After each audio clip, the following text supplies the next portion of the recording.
આજે આપણે ડીએનએ ના સ્વયંજનન માટે જરૂરી ઉત્સેચકો અને પ્રક્રિયકોની વાત શરૂ કરવાની છે।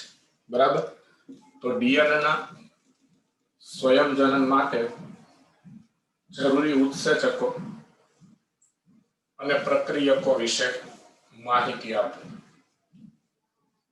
તો તેની ચર્ચા આપણે શરૂ કરીએ છીએ। તો ડીએનએ ના સ્વયંજનન માટે ઘણા બધા ઉત્સેચકોની જરૂર પડે છે। ડીએનએ ના સ્વયંજનન માટે જરૂરી ઉત્સેચકો અને પ્રક્રિયકો।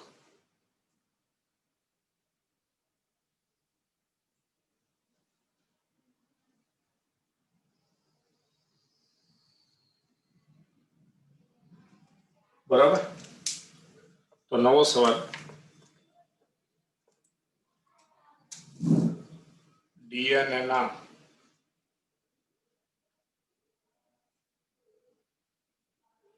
સ્વયંજનન માટે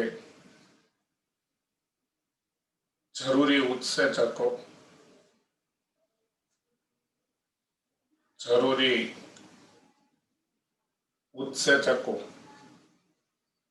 અને પ્રક્રિયક વિશે માહિતી આપો।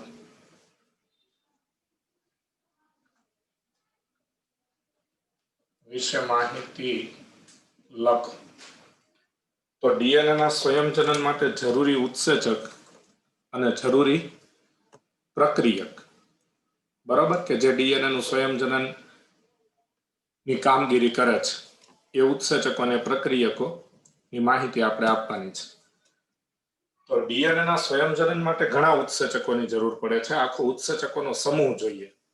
કોઈ એક ઉત્સેચક થી ડીએનએ નું સ્વયંજનન ન થાય, પણ ડીએનએ નું સ્વયંજનન કરવા માટે ઘણા બધા ઉત્સેચકો જોઈએ। તો પહેલો પોઈન્ટ કે ડીએનએ ના સ્વયંજનન માટે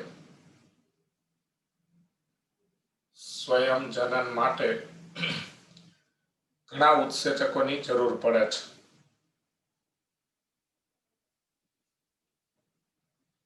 ઘણા ઉત્સેચકોની જરૂર પડે છે। હવે ડીએનએ ના સ્વયંજનન માટે ઘણા ઉત્સેચકોની જરૂર પડે છે, તો એ ઉત્સેચકોના નામ આપણે જો કે તેમાંથી બે ઉત્સેચકોના કાર્યો જ આપણે ધ્યાનમાં લેવાના છે। આપણા સિલેબસ પ્રમાણે, આપણી ટેક્સ્ટ બુકમાં જે પ્રમાણે ઉલ્લેખ છે એ પ્રમાણે તેમાંથી માત્ર બે જ ઉત્સેચકના નામ આપણે ધ્યાનમાં લેવાના છે। પણ કયા કયા ઉત્સેચકોની જરૂર પડે છે તેની આપણે નોંધ કરી લઈએ। તો ડીએનએ ના સ્વયંજનન માટે ઘણા ઉત્સેચકોની જરૂર પડે છે, જેમ કે ડીએનએ આધારિત ડીએનએ પોલિમરેઝ, ડીએનએ આધારિત ડીએનએ પોલિમરેઝ, ડીએનએ આધારિત ડીએનએ પોલિમરેઝ એટલે આ મુખ્ય ઉત્સેચક છે। એટલે જે બધા ઉત્સેચકોની જરૂર પડે છે એમાં ડીએનએ આધારિત ડીએનએ પોલિમરેઝ મુખ્ય છે, બરાબર।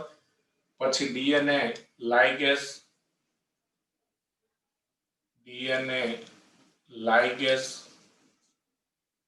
હેલિકેઝ,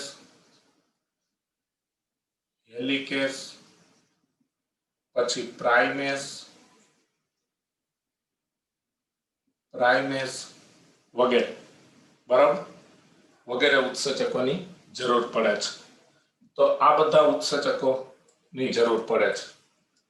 તો ડીએનએ નું સ્વયંજનન કરવા માટે કયા કયા ઉત્સેચકની જરૂર પડે છે તેના આપણે નામ આપી દીધા।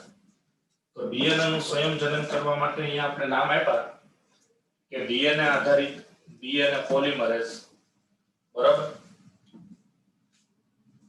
ડીએનએ લાઇગેઝ, હેલિકેઝ અને પ્રાઇમેસ, આ બધા ઉત્સેચકો છે એ ડીએનએ નું સ્વયંજનન કરવા માટે જરૂરી છે। પણ આ બધામાં મુખ્ય ઉત્સેચક છે ને એ આ ડીએનએ આધારિત ડીએનએ પોલિમરેઝ છે। એટલે આવો એમસીક્યુ પૂછી શકાય કે ડીએનએ ના સ્વયંજનન માટે જવાબદાર મુખ્ય ઉત્સેચક કયો છે? તો ડીએનએ ના સ્વયંજનન માટે જવાબદાર મુખ્ય ઉત્સેચક ડીએનએ પોલિમરેઝ છે. બરાબર, તો આ બધામાં ડીએનએ પોલિમરેઝ મુખ્ય ઉત્સેચક છે. ડીએનએ પોલિમરેઝ મુખ્ય ઉત્સેચક છે. મુખ્ય છે. તો આ બધામાં ડીએનએ પોલિમરેઝ મુખ્ય ઉત્સેચક છે. હવે આપણે એ વાત કરીએ કે આ ડીએનએ પોલિમરેઝ છે એ સ્વયંજનનની ક્રિયામાં મુખ્ય ઉત્સેચક છે. તો તેનું કાર્ય શું છે? તો ડીએનએ પોલિમરેઝ છે એના આમ તો બે કાર્ય છે. હવે ક્યાં ક્યાં બે કાર્ય છે? તો તે ડીએનએ ના સ્વયંજનન માટે ડીઓક્સીરિબોન્યુક્લિઓટાઇડના અણુનું બહુલીકરણ એટલે કે પોલિમરાઇઝેશન કરવાની પ્રક્રિયાને ઉત્પ્રેરિત કરે છે. ઉત્સેચક દ્વારા થતી પ્રક્રિયાને ઉત્પ્રેરિત કહેવાય. ઉત્સેચકને ઉત્પ્રેરક પદાર્થ કહેવાય. એટલે ઉત્સેચક જે પ્રક્રિયામાં ભાગ લે એ પ્રક્રિયાને ઉત્સેચક ઉત્પ્રેરિત કરે છે એવું કહેવાય.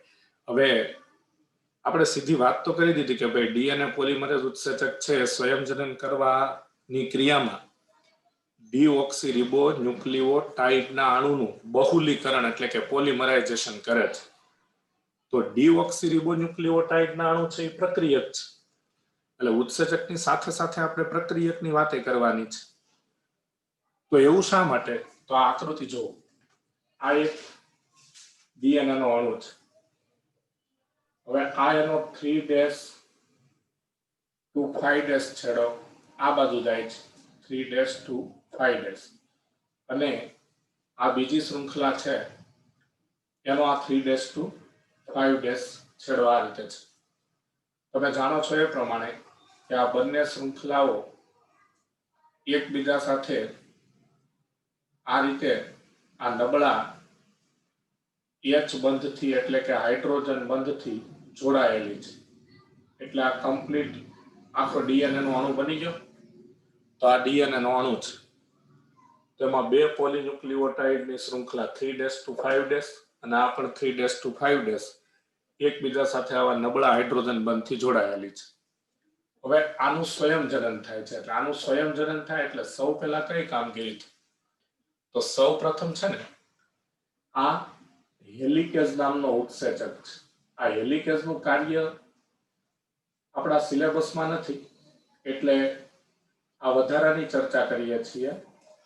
તો આ હેલિકેઝ નામનો ઉત્સેચક છે એ જે જગ્યાએથી ડીએનએ નું સ્વયંજનન શરૂ થાય એ જગ્યાએથી ડીએનએની આ બંને શૃંખલા, ઉપરની શૃંખલાના નીચેની શૃંખલા, એ બંને શૃંખલા જે નબળા હાઇડ્રોજન બંધથી જોડાયેલી છે ને એ હાઇડ્રોજન બંધને તોડી નાખે.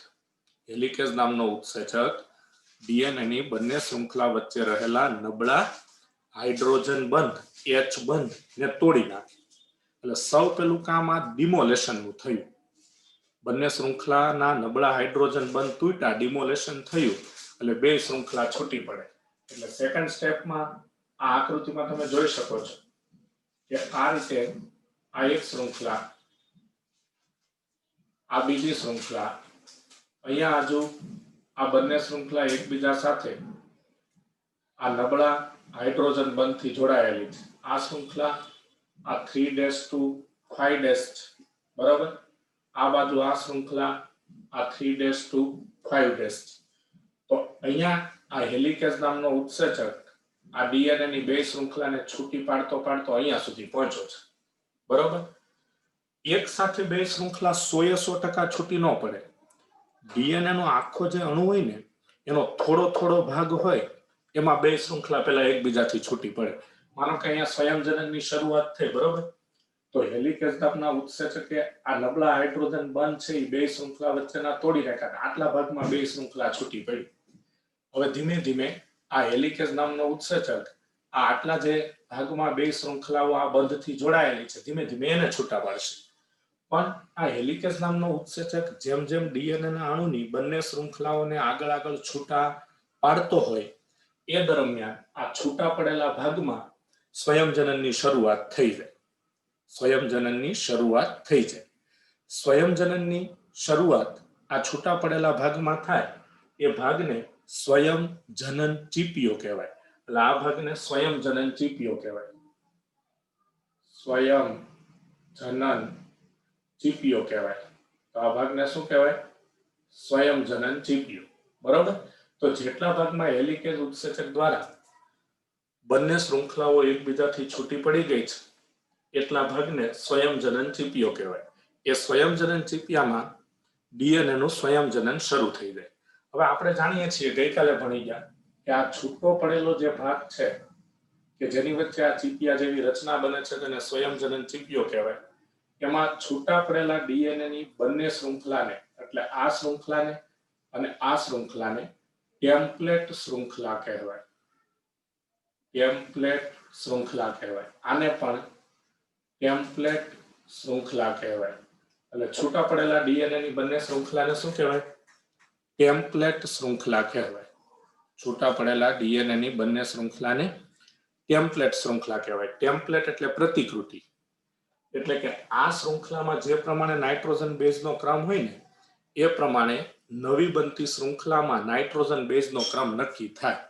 એટલે નવી બનતી શૃંખલામાં નાઇટ્રોજન બેઝનો ક્રમ કઈ રીતે નક્કી થશે એની માહિતી આજે પિતૃ ડીએનએ ની બે શૃંખલા છે જે ટેમ્પલેટ તરીકે વર્તે છે, બરોબર, એ આપે છે, એ માહિતી પૂરી પાડે છે. દાખલા તરીકે આપણે એક એક્ઝામ્પલ લઈએ કે આ ટેમ્પલેટ શૃંખલા પર આ એ છે, આ જી છે, આ સી છે, આ ટી છે, આ જી છે, વગેરે નાઇટ્રોજન બેઝ છે, બરાબર.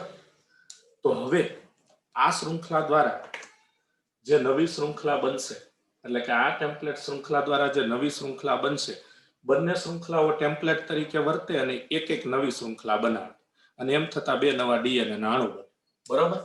તો આ શૃંખલા જે ટેમ્પલેટ તરીકે વર્તે છે એમાં સામે નવી બનતી શૃંખલામાં નાઇટ્રોજન બેઝનો ક્રમ કઈ રીતે નક્કી થશે? તો કે એ છે એની સામે ટી આવે, જી છે એની સામે સી આવે, સાઇટોસિન સાઇટોસિન છે એની સામે જી એટલે ગ્વાનિન આવે, ટી છે ત્યાં એ આવે, જી છે ત્યાં સી આવે. એટલે બોલો, ટેમ્પલેટ શૃંખલા પર જો નાઇટ્રોજન બેઝ એ હોય તો નવી બનતી શૃંખલામાં કયો નાઇટ્રોજન બેઝ આવે? થાઇમિન. ટેમ્પલેટ શૃંખલા પર ગ્વાનિન હોય તો નવી શૃંખલામાં સાઇટોસિન, ટેમ્પલેટ શૃંખલા પર સાઇટોસિન હોય તો નવી શૃંખલામાં ગ્વાનિન. એવું શા માટે? તો એ પણ તમે જાણો છો કે ડીએનએ માં એક શૃંખલા પર પ્યુરિન પ્રકારનો નાઇટ્રોજન બેઝ હોય તો તેની સામેની બીજી શૃંખલામાં હંમેશા પિરિમિડિન નાઇટ્રોજન બેઝ હોય.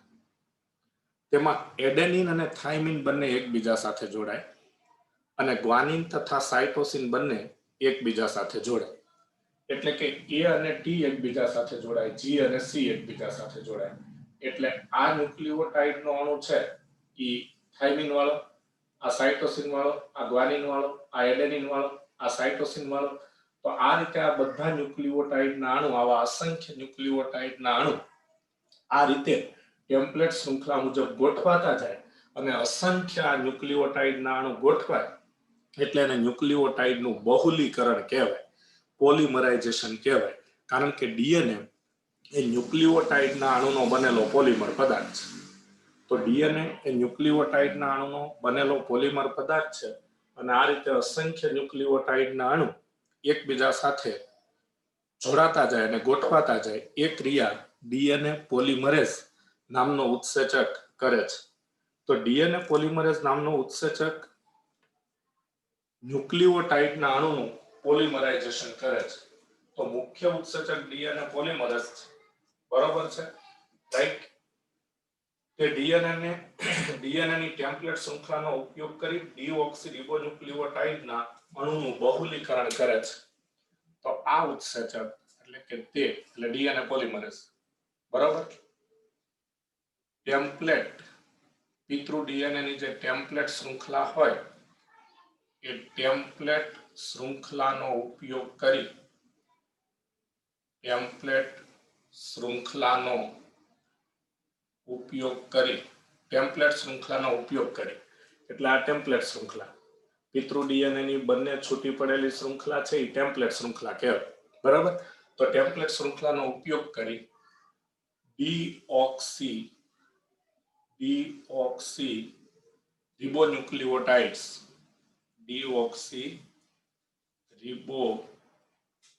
ન્યુક્લિઓટાઇડ્સ ડીઓક્સી રિબો ન્યુક્લિઓટાઇડ્સ ના અણુનું બહુલીકરણ કરે છે. બહુલીકરણ એટલે કે પોલિમરાઇઝેશન કરે છે. બરાબર. તો ડીએનએ પોલિમરેઝ નું કાર્ય શું? તો કે તે ડીઓક્સીરિબોન્યુક્લિઓટાઇડ્સ ના અણુનું બહુલીકરણ કરે છે. ઓકે. હવે આ ઉત્સેચક ઘણો સક્ષમ છે. તો ડીઓક્સીરિબોન્યુક્લિઓટાઇડ ના અણુનું ટાઇડના બરાબર એક વચનમાં લખશું કારણ કે આ મોનોમર એકમ હોય ને અણુનું બહુલીકરણ કરે છે. તો આવા અસંખ્ય આ રેડ પેન થી દોરેલા જો આ ડીઓક્સીરિબોન્યુક્લિઓટાઇડ ના અણુને ડીએનએ પોલિમરેઝ ઉત્સેચક આ ટેમ્પલેટ શૃંખલામાં આવેલ ન્યુક્લિઓટાઇડ ના ક્રમ મુજબ ગોઠવે છે અને નવી શૃંખલા બનાવે છે. હવે ડીએનએ પોલિમરેઝ ઉત્સેચક ઘણો સક્ષમ છે કારણ કે તે ખૂબ ઓછા સમયમાં ઘણી બધી શૃંખલામાં ન્યુક્લિઓટાઇડ્સ ના બહુલીકરણને ઉત્પ્રેરિત કરે છે. તો આ ઉત્સેચક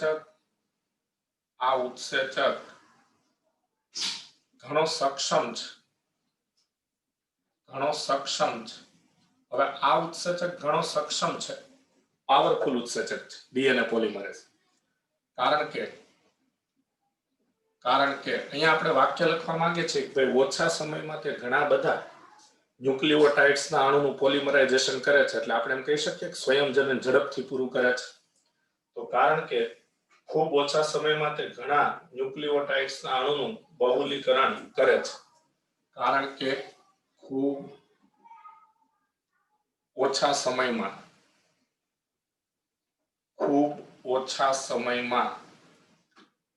તે ઘણા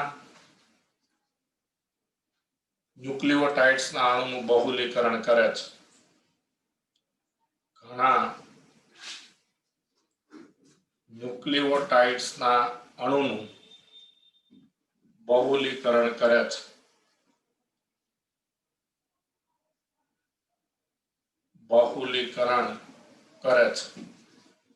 ઓકે. તો આ ઉત્સેચક ઘણો સક્ષમ છે કારણ કે તે ખૂબ ઓછા સમયમાં ઘણા ન્યુક્લિઓટાઇડ્સ ના અણુનું બહુલીકરણ કરે છે. એક ઉદાહરણ આપીએ કે ભાઈ ઈ કોલાઈ બેક્ટેરિયા છે એમાં 4.6 × 10⁶ નાઇટ્રોજન બેઝ પેર હોય છે. દાખલા તરીકે ઈ કોલાઈમાં 4.6 × 10⁶ બેઝ પેર એટલે નાઇટ્રોજન બેઝની જોડી હોય છે. બરોબર છે. ઓકે. એમાં સ્વયંજનન પૂર્ણ થવા માટે માત્ર 18 મિનિટ લાગે છે. બરોબર. તેમાં 18 મિનિટમાં સ્વયંજનન પૂર્ણ થઈ જાય છે.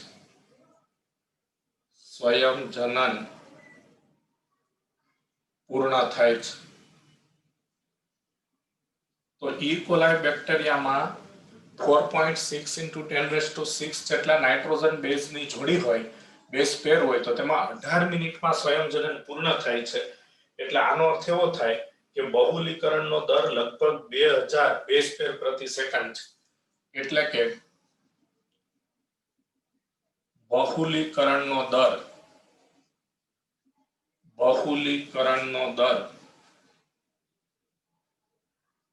2000 બેઝ પેર પ્રતિ સેકન્ડ છે. એટલે આ પોઈન્ટ આપણને શું કહેવા માંગે છે કે ભાઈ ઈ કોલાઈ બેક્ટેરિયાનો જે ડીએનએ હોય એમાં કુલ 4.6 × 10⁶ બેઝ પેર હોય. હવે તેમાં 18 મિનિટમાં ડીએનએ નું સ્વયંજનન પૂરું થઈ જાય. એટલે 18 મિનિટમાં ઈ કોલાઈ બેક્ટેરિયાનો એક ડીએનએ બીજા બે ડીએનએ બનાવી નાખે. તો 18 મિનિટમાં ડીએનએ નું સ્વયંજનન પૂર્ણ થાય એટલે એનો મીનિંગ એવો થાય કે બહુલીકરણનો દર તેમાં 2000 બેઝ પેર પ્રતિ સેકન્ડ છે. એટલે કે એક સેકન્ડમાં આવા 2000 ન્યુક્લિઓટાઇડના અણુ બહુલીકરણ પામે, પોલિમરાઇઝેશન પામે. તો એક સેકન્ડમાં 2000 જેટલા ન્યુક્લિઓટાઇડના અણુ પોલિમરાઇઝેશન પામે એટલું ઝડપી આ ઉત્સેચક ડીએનએ પોલિમરેઝ ઉત્સેચક કામગીરી કરે છે. બરોબર. ઓકે. હવે આ ઉત્સેચક સમગ્ર પ્રક્રિયાને ચોકસાઈપૂર્વક કરે છે. તો ડીએનએ પોલિમરેઝ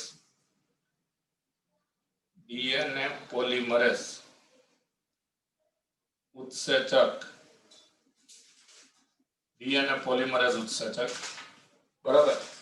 તો ડીએનએ પોલિમરેઝ ઉત્સેચક ડીએનએ નું સ્વયંજનન ખૂબ ચોકસાઈપૂર્વક કરે છે.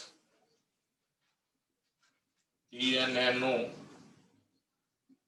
સ્વયંજનન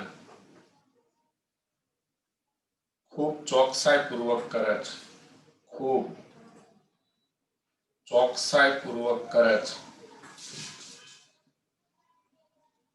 એટલે આનો મતલબ એવો થયો કે ડીએનએ પોલિમરેઝ છે એના કુલ બે કામ.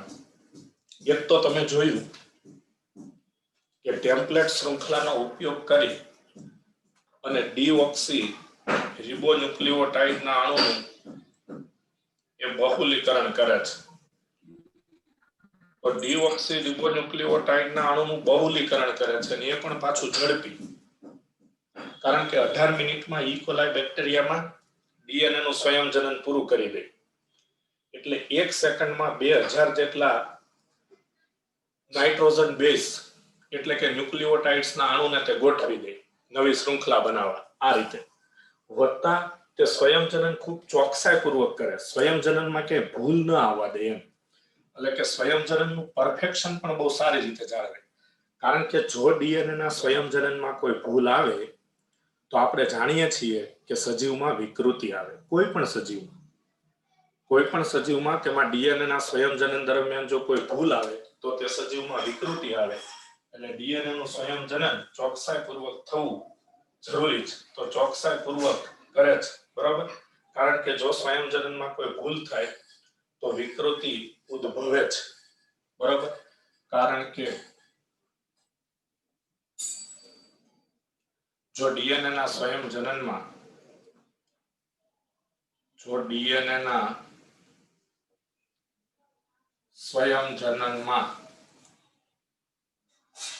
કોઈ ભૂલ આવે એટલે કે કોઈ ભૂલ થાય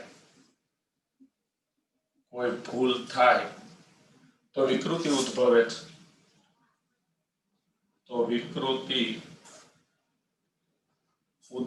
છે. તો ડીએનએ ના સ્વયંજનનમાં જો કોઈ ભૂલ થાય તો વિકૃતિ ઉદ્ભવે છે, બરાબર. ઓકે, હવે આ ઉત્સેચકની ચર્ચા પૂરી થઈ ગઈ. અહીંયા એક ઉદાહરણ પણ યાદ કરીએ કે ડીએનએ ના સ્વયંજનનમાં કોઈ ભૂલ થાય તો વિકૃતિ ઉદ્ભવે છે. તો આપણને ખ્યાલ છે કે દ્વિકૃતિ પ્રકારની વિકૃતિ 5મા ચેપ્ટરમાં એક ટોપિકમાં આપણે ઉલ્લેખ કરેલો છે. દ્વિકૃતિ એટલે ડીએનએ નો કેટલોક ભાગ બે વખત આવી જાય. ડીએનએ નો કેટલોક ભાગ બે વખત આવી જાય ને દ્વિકૃતિ કહેવાય. તો એ દ્વિકૃતિ પ્રકારની વિકૃતિ છે ને એ ડીએનએ ના સ્વયંજનન દરમિયાન જ ઉદ્ભવે છે. એટલે જો ડીએનએ ના સ્વયંજનનમાં કોઈ ભૂલ થાય તો વિકૃતિ ઉદ્ભવે, પણ ડીએનએ પોલિમરેઝ નામનો ઉત્સેચક ડીએનએ ના સ્વયંજનનને ખૂબ ચોકસાઈપૂર્વક કરે છે. ખૂબ જ ચોકસાઈપૂર્વક કરે છે એટલે ભૂલ આવવાના ચાન્સ રહેતા નથી. હવે આ ઉત્સેચકની વાત પૂરી થઈ, બરાબર.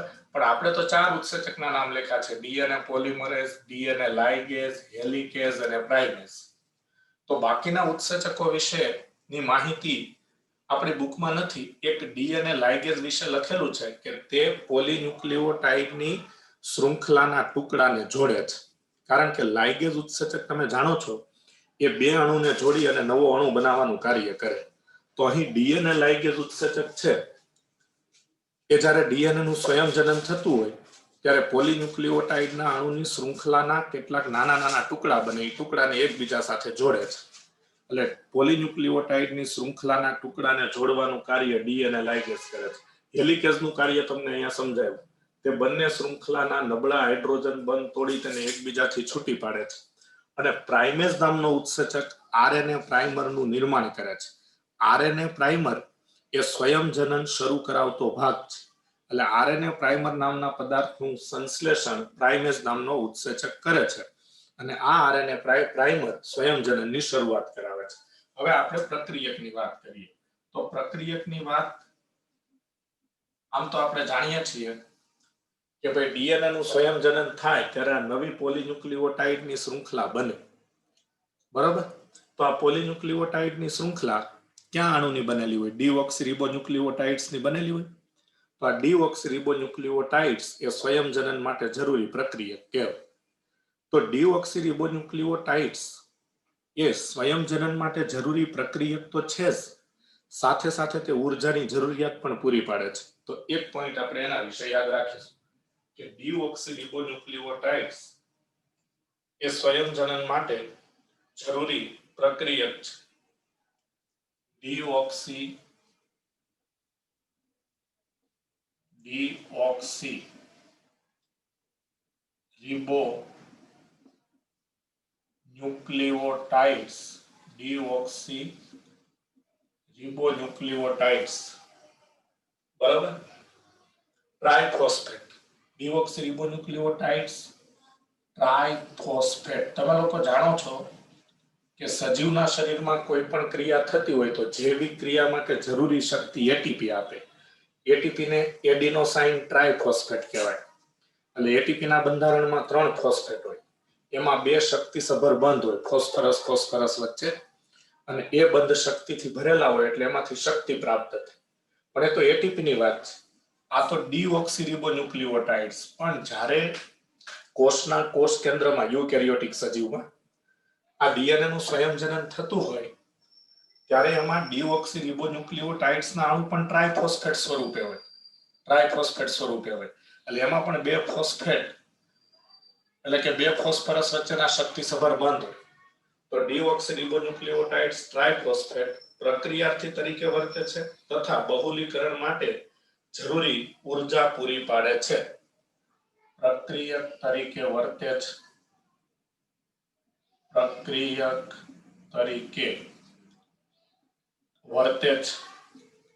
તથા બહુલીકરણ માટે જરૂરી ઉર્જા પૂરી પાડે છે. બહુલીકરણ માટે જરૂરી ઉર્જા પૂરી પાડે છે. બહુલીકરણ માટે જરૂરી ઉર્જા પૂરી પાડે છે. બરાબર છે. તો ડીઓક્સીરિબોન્યુક્લિયોટાઇડ્સના અણુ પ્રક્રિયક તરીકે પણ વર્તે છે અને શક્તિ પણ પૂરી પાડે છે, કારણ કે ઉર્જાની દ્રષ્ટિએ ડીએનએ નું સ્વયંજનન ખૂબ જ ખર્ચાળ ક્રિયા છે. બરાબર. એટલે શા માટે અહીં શક્તિની જરૂર પડી? તો કારણ આપીએ. કારણ કે ઉર્જાની દ્રષ્ટિએ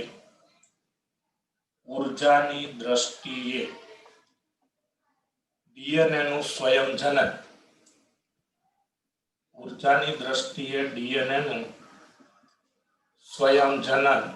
ખૂબ જ ખર્ચાળ ક્રિયા છે.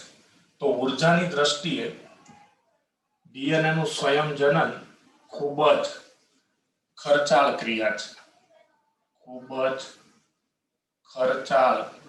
ક્રિયા છે. તો ડીએનએ ના સ્વયંજનન વખતે ઉર્જાની જરૂર ખૂબ પડે. એટલે ઉર્જાની દ્રષ્ટિએ ખૂબ જ ખર્ચાળ ક્રિયા છે. એટલે જે આ ડીઓક્સી રિબોન્યુક્લિયોટાઇડ્સ ટ્રાઇફોસ્ફેટના અણુ હોય એ 2 કામ પૂરું કરે કે ભાઈ પ્રક્રિયક તરીકે વર્તે અને બહુલીકરણ માટેની ઉર્જા પૂરી પાડે. કારણ કે અહીંયા હું તમને એનું બંધારણ દોરીને બતાવું કે દાખલા તરીકે આ એક ડીઓક્સીરિબોન્યુક્લિયોટાઇડનો અણુ છે. એમાં નાઇટ્રોજન બેઝ આ એડેનિન છે. હવે અહીંયા ટ્રાઇફોસ્ફેટ સ્વરૂપે હોય એટલે આ એક ફોસ્ફેટ, આ બીજો ફોસ્ફેટ અને આ ત્રીજો ફોસ્ફેટ. એટલે આને ડીઓક્સીરિબોન્યુક્લિયોટાઇડ ટ્રાઇફોસ્ફેટ કહેવાય ને. આમાંનું પરફેક્ટ નામ આપવું હોય તો ડીઓક્સી એડિનોસાઇન ટ્રાઇફોસ્ફેટ કહેવાય. ડીઓક્સીએડિનોસાઇન ટ્રાઇફોસ્ફેટ. ઓકે. એટલે દરેક ડીઓક્સીન્યુક્લિયોટાઇડના અણુ છે ને ટ્રાઇફોસ્ફેટ સ્વરૂપે જ હોય કોષ કેન્દ્રમાં, શક્તિસભર સંયોજન સ્વરૂપે જ હોય. અને આ ટ્રાઇફોસ્ફેટ સંયોજનમાં આ છેડાના 2 ફોસ્ફેટ છે કે નહીં એની વચ્ચે આ શક્તિસભર બંધ હોય. આ શક્તિસભર બંધ હોય, બંધ તૂટે એટલે એમાંથી ઉર્જા છૂટી પડે.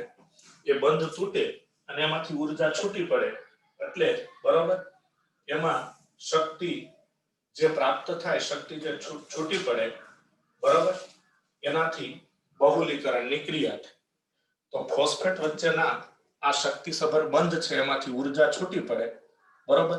આ બંધ પણ ઉર્જાસભર હોય એટલે ઉર્જાની જરૂર પડે ત્યારે આ બંધમાંથી પણ ઉર્જા છૂટી પડે એટલે છેડાના જે આ ફોસ્ફરસ હોય બરોબર એની વચ્ચે રહેલા બંધમાં શક્તિ જે હોય છે એ શક્તિ બહુલીકરણ માટે પ્રાપ્ત થાય.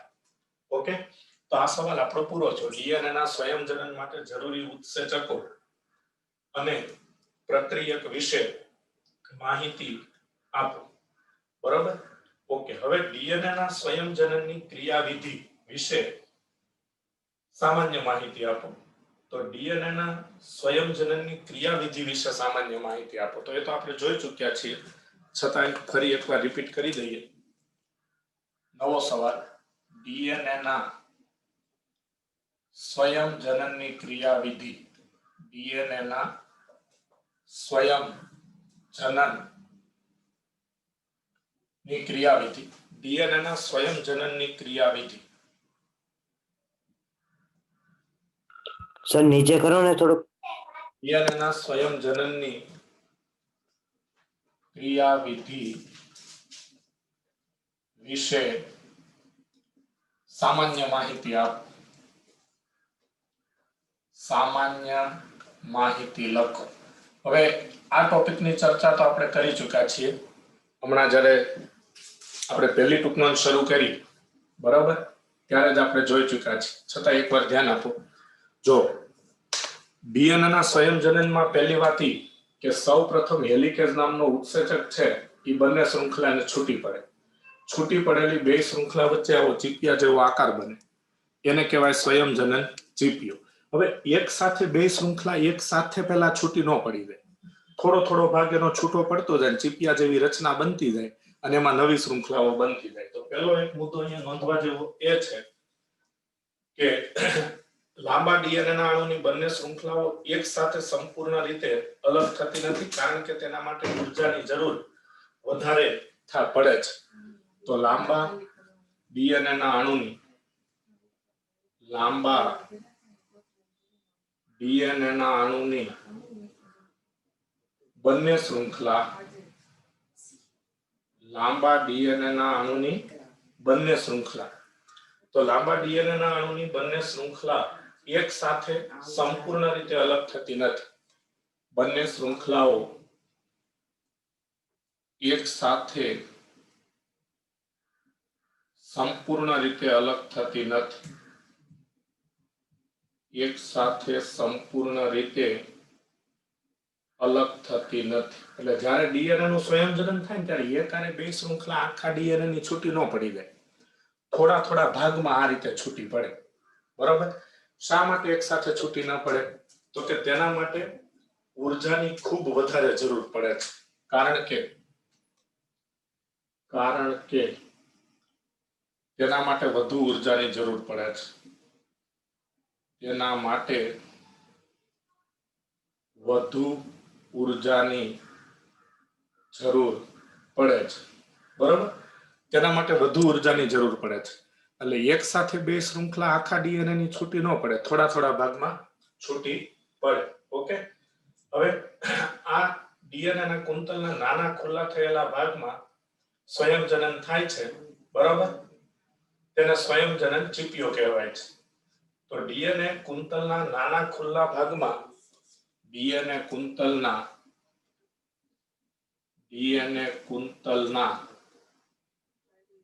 નાના ખુલ્લા ભાગમાં સ્વયંજનન થાય છે. આ ભાગને સ્વયંજનન ચીપિયો કહેવાય. સ્વયંજનન ચીપિયો કહેવાય. બરાબર, તો જેટલા ભાગમાં બે શૃંખલા છૂટી પડે ત્યાં પહેલા સ્વયંજનન થાય, એને સ્વયંજનન ચીપિયો કહેવાય. હવે છેલ્લી બે વાત તો ધ્યાન આપજો બરાબર, કે સ્વયંજનનની ક્રિયા છે ને જ્યારે થાય ત્યારે બે નવી શૃંખલા બને. પ્રથમ જે નવી શૃંખલા બને, પ્રથમ સંશ્લેષણ પામતી શૃંખલા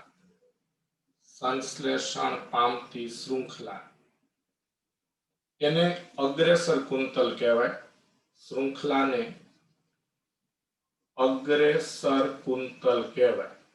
બરાબર, અને ત્યારબાદ જે શૃંખલા નિર્માણ પામે એટલે કે બાદમાં નિર્માણ પામતી શૃંખલાને બરાબર નિર્માણ પામતી શૃંખલાને વિલંબિત શૃંખલા કહેવાય. વિલંબિત શૃંખલા કહેવાય અથવા અંગ્રેજીમાં લેગિંગ કુંતલ કહેવાય. હવે આ આપણે સમજીએ. જો કે આ નામ આપણી બુકમાં નથી આપ્યા, તો આકૃતિ જુઓ. અહીંયા તમને બતાવ્યું છે કે આ સ્વયંજનન ચીપિયો છે, બરાબર. આ સ્વયંજનન ચીપિયામાં જે બે શૃંખલા છૂટી પડી અને આ છેડેથી સ્વયંજનન શરૂ થાય છે, તો આ છૂટી પડેલી બે પિતૃ ડીએનએ ની શૃંખલાનો 3' છેડો ક્યાં છે? ઉપરની શૃંખલામાં છે ને. તો 3' છેડેથી પહેલા નવી શૃંખલા બને. એટલે અહીંથી નવી શૃંખલા બનશે. એ નવી શૃંખલા બનવા માટે આ ન્યુક્લિયોટાઇડના અણુ આવી રીતે આ 5' to 3' દિશામાં આ 5' આ 3' યાદ રાખો. નવી શૃંખલા હંમેશા 5' to 3' દિશામાં જ બને. નવી શૃંખલા હંમેશા 5' to 3' દિશામાં જ બને. એટલે 5' to 3' દિશામાં આ એક એક ન્યુક્લિયોટાઇડના અણુ આ જે ટેમ્પલેટ શૃંખલા હોય એના ક્રમ પ્રમાણે ઉમેરાતા જાય. એટલે પહેલી આ નવી શૃંખલા કન્ટિન્યુ બને. એટલે આ રીતે આમ સળંગ બને. જો પહેલી શૃંખલા આ રીતે કન્ટિન્યુ બને 5' to 3' દિશામાં, એને અગ્રેસર કુંતલ કહેવાય. પછી શું થાય? આટલા ભાગમાં પહેલી શૃંખલા બની ગઈ. હવે આ પિતૃ ડીએનએ ની બીજી ટેમ્પલેટ શૃંખલા, તો એમાં જે ન્યુક્લિયોટાઇડનો ક્રમ આવેલો હોય એ પ્રમાણે આ ડીઓક્સીરિબોન્યુક્લિયોટાઇડના અણુ ઉમેરાતા જાય. આ ઉમેરાતા જાય અને આ બીજી નવી શૃંખલા બને. તો આ બીજી નવી જે શૃંખલા બને એ પણ 5' to 3' દિશામાં જ બને. કારણ કે અહીંથી શરૂઆત થઈ એટલે આ ટેમ્પલેટ શૃંખલાનો આ બાજુ 3' છેડો હોય એટલે 5' to 3' દિશામાં જ બને. એટલે આ શૃંખલા પણ કઈ દિશામાં બને? 5' to 3' દિશામાં. પણ આ બીજી શૃંખલા છે ને એ સળંગ ન બને, આવી ટુકડા ટુકડા સ્વરૂપે બને. આ આકૃતિ તમે જોઈ શકો છો. આવી ટુકડા ટુકડા સ્વરૂપે બને. એના દરેક ટુકડાને ઓકાઝાકી ટુકડા કહેવાય. ઓકાઝાકી ટુકડા કહેવાય. તો આ દરેક ટુકડાને ઓકાઝાકી ટુકડા કહેવાય.